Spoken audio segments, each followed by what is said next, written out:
Correia e eu resido em Nova Iorque, Estados Unidos da América. Então, irmã Susana, seja muito bem-vinda neste espaço de testemunhos. Creio que hoje a nossa querida irmã Susana está aqui hoje para apresentar um testemunho, para falar a todos nós algo importante que aconteceu na sua vida e que Jesus operou este milagre na sua vida. Então, irmã Susana, diga-nos por favor o que é que aconteceu. Ok, basicamente eu comprei um carro em Portugal e na altura eu não sabia bem como é que as coisas funcionavam.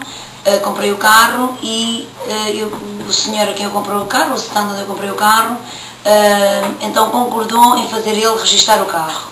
O único documento que ele me deu foi uma prova de compra e venda. Na altura eu pensei que era uma prova de compra e venda, mas não, era basicamente só um papel a dizer que ele tinha dado aquele dinheiro, não tinha carimbo qualquer algum. Perante a lei era simplesmente um simples papel. Eu na altura fiz uma transferência bancária, dei algum dinheiro em dinheiro, e fiz uma transferência bancária para a conta dele, que mais tarde vinha saber que nem sequer era a empresa da stand onde eu comprei o automóvel. Então, o senhor concordou em registrar o automóvel e disse mais ou menos que isso demoraria mais ou menos 3 semanas, eu receber então o folheto do carro. Eu regressava aos Estados Unidos em setembro e passaram as 3 semanas e antes de eu vir eu liguei e ele disse-me, não, isso deve ter se calhar motivos de correio, motivos de alguma coisa, porque os documentos não tinham vindo. Isto passou o mês de setembro, o mês de outubro. Nos fins do mês de outubro eu voltei a ligar porque nada, não tinha vindo documento algum e ele, quando eu vim, foi buscar o automóvel, foi buscar o carro porque havia umas coisas a fazer e ele concordou fazer isso depois de eu vir para aqui. E então assim foi. Então ele não havia meio de regressar o carro, sempre tinha uma desculpa. Pronto, havia sempre uma desculpa para não trazer o carro. Até chegou um ponto que eu disse ao senhor que realmente se continuasse assim eu teria que ir a Portugal resolver a situação porque eu precisava do carro em casa. Então de tanto continuamente telefonar, tanto eu como a seguradora, o senhor trouxe o carro. Trouxe o carro, mas o que é que o senhor fez? O senhor retirou esse tal documento que me tinha dado, não é? Como compra e venda. Até isso o senhor retirou-se. Eu agora basicamente nem esse documento tinha que comprovava que eu tinha comprado o carro. Basicamente eu não tinha nada. Perante a lei eu não tinha nada. Então, passou-se o mês de outubro, não é? Ele regressou o carro, mas o tal livrete em meu nome não aparecia. Então no mês de novembro eu pedi à minha mãe, como eu estava aqui nos Estados Unidos, para ir então à seguradora para ver o que é que estava para passar. Então a pessoa da seguradora ligou para a conservatória para ver o que é que estava a passar. Então foi-lhe dito que quando o senhor da seguradora telefonou, que não havia ninguém com esse nome, pronto, que esse carro não era dessa pessoa. Que o carro era de um stand de automóveis e que esse carro tinha sido vendido em setembro a esse stand de automóveis. A seguradora disse que não podia ser possível porque a guia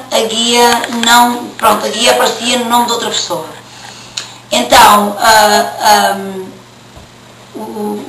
pediram comprovativo que realmente isso era assim e realmente viram que a guia foi falsificada.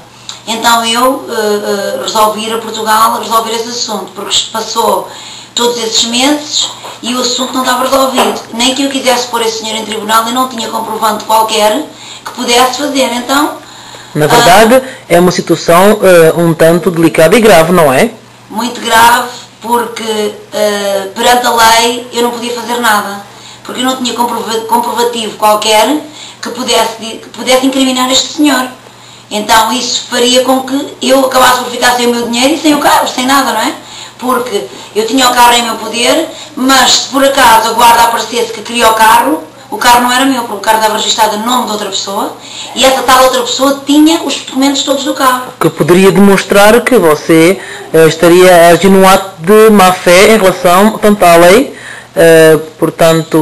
que fala em relação à direção de viação, porque conduzir um carro sem documentos, não é, como já se sabe, tornaria-se mesmo algo complicado e delicado para si, para poder conduzir, não é verdade? Correto. Até porque eu quando conduzi o carro não tinha documento qualquer algum. Se fosse parado por a polícia, eles podiam pronto, apreender o carro, porque eu não tinha qualquer comprovante que o carro era meu. Então, o que é que então a nossa querida irmã Susana fez? O que é que fez? Basicamente eu não podia fazer mais nada a não ser, neste momento eu não podia fazer mais nada senão pedir a Deus a ajuda dele, porque mais ninguém me podia ajudar, não havia maneira nenhuma, nem mesmo o tribunal podia fazer nada porque eu não tinha comprovantes.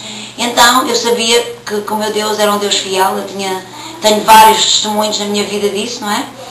E então eu também sabia que a palavra de Deus diz que a você dar o seu dízimo, Deus vai repreender o diabo e não vai deixar que o diabo possa roubar, pronto, nestas coisas, não é? Então...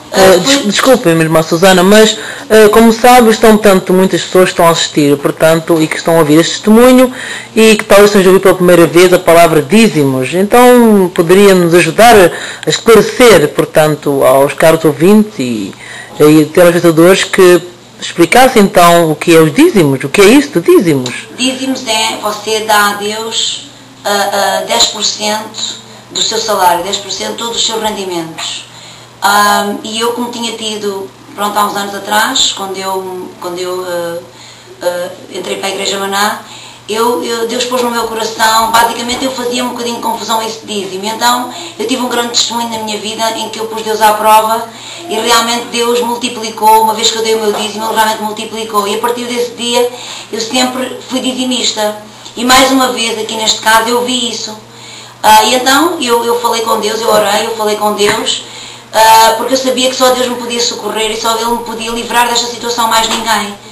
Então eu falei com Ele e eu também lhe disse que realmente a palavra dele dizia que Ele próprio, a palavra de Deus diz que ao nós darmos os nossos dízimos e as nossas ofertas, Ele próprio vai amarrar o diabo nesta situação. Então ao eu fazer isso, eu senti uma paz, eu senti que realmente isso ia acontecer.